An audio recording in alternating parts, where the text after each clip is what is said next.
All right, so to answer these questions, this is just using function notation and looking at a graph. So for the first question, we have f of 3. So really we're used to seeing, the way I kind of think about it, is we're used to seeing f of x. So really we know that our input is 3. And so it's asking us what the output is. So if our input is 3, I'm going to my x-axis and identifying where x equals 3, and then I want to go up to find where my graph is, which looks about right here. And going over, that would be 1, 2, 3, 4, 5, 6, 7, 8.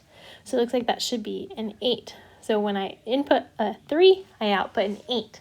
So really this is like another way of putting an ordered pair, 3, 8, just using that function notation.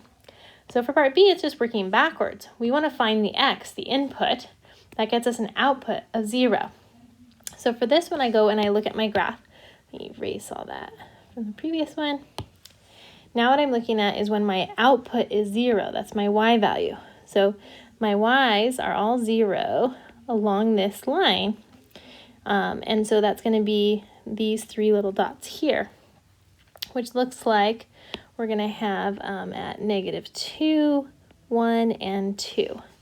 So the x values where it's happening is -2, 1, and 2. That means I input a -2, and I know that my output is 0. So in other words, the points -2, 0, 1, 0, and 2, 0 are all on my graph.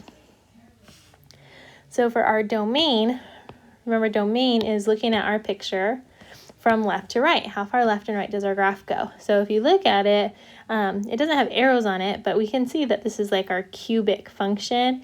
And so there's no breaks or holes or anything like that. So we're going to go from -infinity to infinity. Now the range, that's going from bottom up. And again, it's going down forever and up forever. So -infinity to infinity.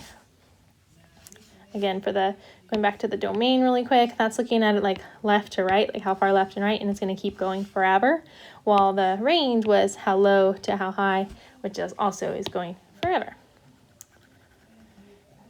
So then to answer the last question, it wants the interval of increase. So increase really just means like we're going up. As our x values are going up, our y values are also going up.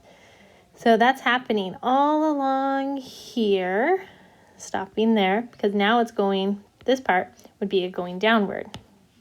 So then we also have at this little kind of low point, that's our change to also be going up. So this whole way we're increasing, and this one we're increasing. And the way that we write our intervals of increase or intervals of decrease, or when it answer the question, when is it increasing or when is it decreasing, we answer it in terms of x.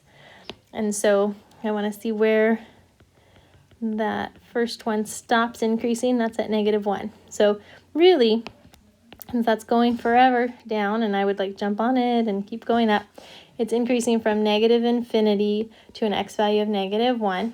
And then it's doing it again at this x value, which is 2, again to infinity, because it's going to keep going to the right forever. So these are our intervals of increase. Now it didn't ask us, but if it wanted to know where we were decreasing, that would be just that kind of inside portion here, which is going from -1 to, let's see, actually, is that actually 2? Yeah, maybe 1.5. Let me go back to my picture for a second. I might need to correct that last one. Let's see. Yeah, it's 1.5 is where that's happening at. So if I go back, that should have been 1.5. So for decreasing, we're saying from -1 to about 1.5 is what that looks like. So hope that helps.